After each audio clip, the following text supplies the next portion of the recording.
I believe all of you have eaten sushi before. Okay? Eaten sushi before.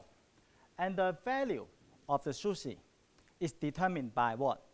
Determined by what is covering them instead of the whites underneath. It is very similar with university graduates. We, young people, determine our value by what? By the color of our graduation gown, our major, our faculty, and the university we come from. Okay, this is amazing. We value ourselves by something external. Let me tell you a story. It's real. Some years ago, when I just finished a seminar on interview skill, a student come to me and say, "Oh, Alex, I think I will bound to be unemployed." I asked why. He said, "Because my major is music. You know, the music industry in Hong Kong is not strong at all, and I don't want to be a teacher too. Therefore, I'm bound to be unemployed." How come? Education should be an enrichment, not a confinement to our career. But why most of us adopt a measure that is narrow, a very narrow scope of measurement, and define our life? Why? Of course, everybody say that, oh, the most ideal situation that your major and can become your career in the future. Yes, but not necessarily the case. The other example is that one day during an interview workshop, okay, a university student told me, "Oh, Alex, you know, I mind what I had been before." I asked, "Why? What you have been before?" I had been a full-time labor, okay? When I graduated from the secondary school, my academic performance is so poor that I cannot admit to the university. Therefore, I have a full-time job as a junior staff. And at the meantime, I take diplomas and I take higher diplomas. And just this year, I was admitted by this university and become a full-time undergraduate student. Somehow, when I come to the university, I found that I was alienated. I have hard feeling because I don't like the majority. Majority of students promote from the secondary school direct, but I have been working outside for a couple of years. I feel I was not as competent as they are. What's wrong with our society? I mean, what's wrong with our value system? This student's case, if happening 30 years ago, it must be a very good script for the movies or TV program, just like the Under the Lime Rock Spirit, okay? People, by their own diligence, by their determination and mobile upward. But why today, for this student, become a burden? What happens to our value? What happens to our value system? I want to show you some cases. We always have to ask, who am I? We ourselves value ourselves, not by the society. Because the norm of the society changes from time to time, and the value systems change from time to time, we must recognize ourselves first. Everybody must know this story about ugly duckling, okay? The ugly duckling don't know that it was a swan. And it tried to be one of the ducks, but the ducks declined him and say, "You can be the duck, you can be the duck. How come a swan cannot even be a duck?" Why? Because everyone surrounding it are ducks. Lucky enough, one day, this ugly duckling met other swan, and the ugly duckling go back to where it should belong to. But in the reality, most of us cannot have this chance because we may not have the opportunity or we are not aware who we are. In the reality, I guess, the ugly duckling may continue to grow with other ducks. And one day, the ugly duckling got beautiful body and long neck. So beautiful, is it? But I'm sure it will still be alienated by other ducks because it has long necks that other ducks don't have. It comes to a point. Our environment determines our value. If we situated at a wrong environment, a wrong place, we will be undervalued. You know, I'm sure everybody knows who he is, Albert Einstein. Okay? Do you know that apart from E equals to mc squared, do you know that after his university graduation, he had been unemployed, and he had been part-time tutors with a very low income, and after several years, okay, after graduation, he cannot get a teaching post and teaching assistant post at any of the education institute as wished. After several years, under the referral of his friend, Einstein became a junior staff at a government patent office, okay, a junior technician. Oh, you must say, oh, how come this kind of genius become a junior staff? How would he feel? He spent the unstressful job environment and the spare time and energy to focus on his research. In 3 years, he published 4 academic papers, one being the E equals to mc squared. The other example is, do you know who he is? The writer of the famous book, The Tipping Point. Okay, he is one of the first 100 most influential people in the world in 2005. But do you know that at the moment he graduated from the university, his academic performance was not good enough for him to be admitted by any graduate school, okay? Thereafter, he wanted to join the advertising field, but unfortunately, all advertising agents declined his application. He has no choice but to become a journalist of a press. 16 years later, he became the writer of a published, very famous book, The Tipping Point, and become one of the most influential persons in the world. My story is that from the path between our desired state to the goal, the path in between is always long and confusing. Okay? In the past, we thought that we are not competent. We are judged by other persons.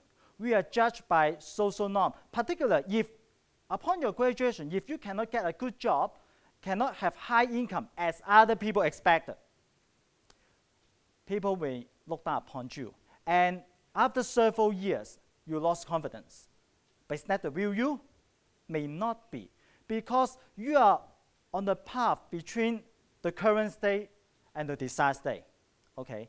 The path always confuses people, and the path is always the difficult period for everybody. Let me share with you one of my experience. When I was studying in Form 4, okay, my school performance was so poor that I almost could not promote to Form 5. Okay, everybody knows that Form 4 promote to Form 5 is almost a must, but I still barely did it, okay? At this moment, I ask myself, what I want to be when I grow up. I know that I'm not tall, I'm not physically big. I cannot do well for physical job, okay? To perform well, I have to find an office job. But how? My academic performance is so poor. How to get rid of it? In the summer holiday from Form 4 to Form 5, I spent every day at home to revise the material in Form 4. And I spent 8 to 10 hours a day, totally focused my effort in revising the old stuff. And very fortunately, 3 years later, I get admission offer from the university. But life is something, I like life because we cannot anticipate what will happen tomorrow. Nobody knows. In 1998, after my A-level examination, I declined the admission offer by the university. Why? Because at that moment, it was 1998, the financial crisis just triggered. Although Hong Kong was not impacted at this particular moment, I foreseen that in the coming years, our economy will drop, and it will be very difficult to find a secure job. I make a difficult decision to decline an admission offer by the university and become a junior staff, the most junior staff of a large organization.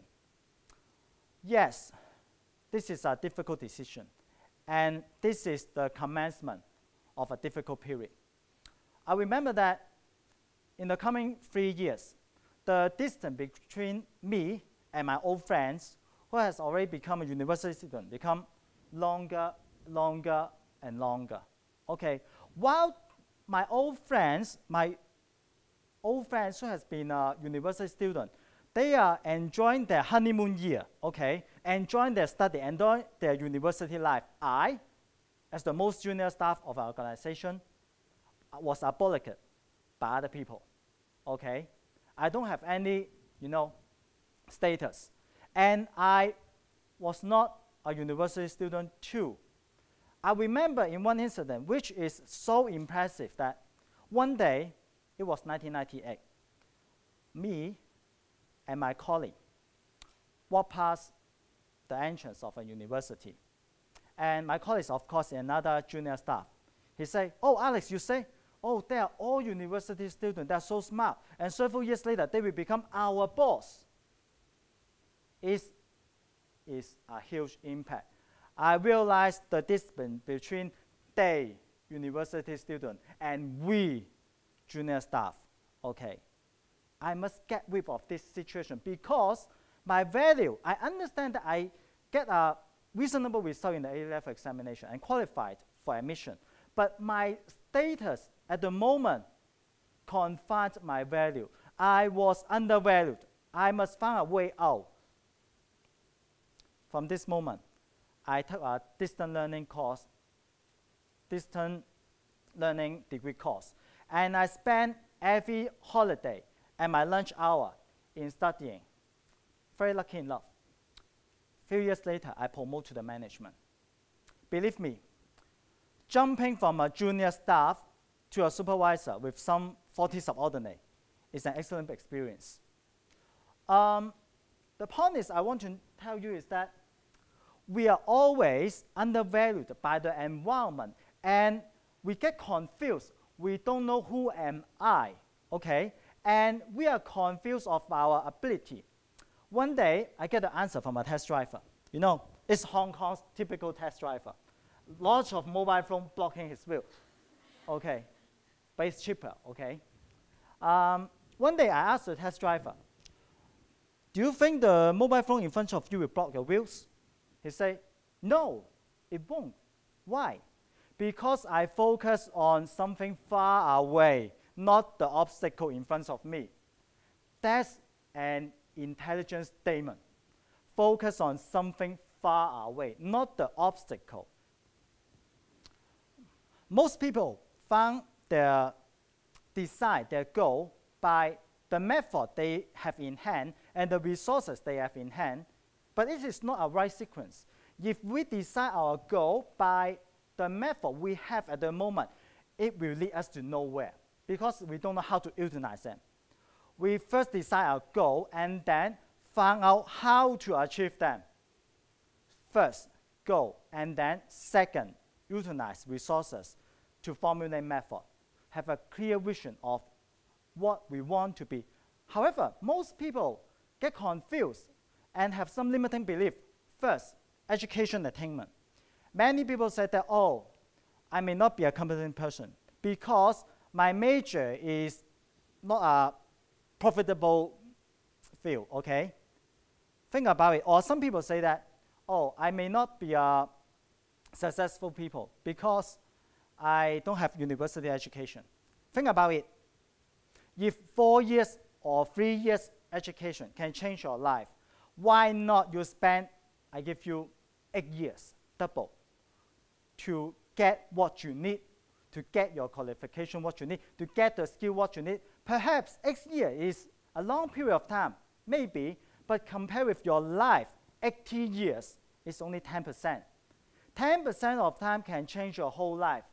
It's not too expensive. The second limiting belief is what? Age. Some people say that, oh, after I graduate, I waste 10 years, I'm now 30-something now. I'm bound to be a loser. It's not the case. If you want to create your own career, if you want to be the boss of an enterprise, okay, time doesn't matter. As long as you can maintain your health and live 10 years longer than other people, the 10 years you have wasted has come back. Okay, there is not a deadline in your life. Okay, we can always start at the very beginning, as long as we still believe we can success. It comes to the last question. Who decide our goal? Who decide our goal? Most people decide their goal based on the social norm, information from the mass media. Oh, I want to be a blah, blah, blah, because everybody said that it is good. It is not our goal. We are fulfilling the value of other people. You know, in the 1998, when I was just graduated from the secondary school, everybody chose IT as their major because IT is the most, you know, how to say, the booming industry in the worldwide. Everybody may not know computer, may not be interested in computer, choose IT. But within a few years, the IT bubble burst. Everybody lost interest. What happens? We have to first know ourselves. Maybe we cannot know everything in the world. Certainly we cannot. But the only thing we must have to know is to know ourselves, to have self-awareness, to know whom I am and whom I wish to be, and decide our goal and create our life. Thank you.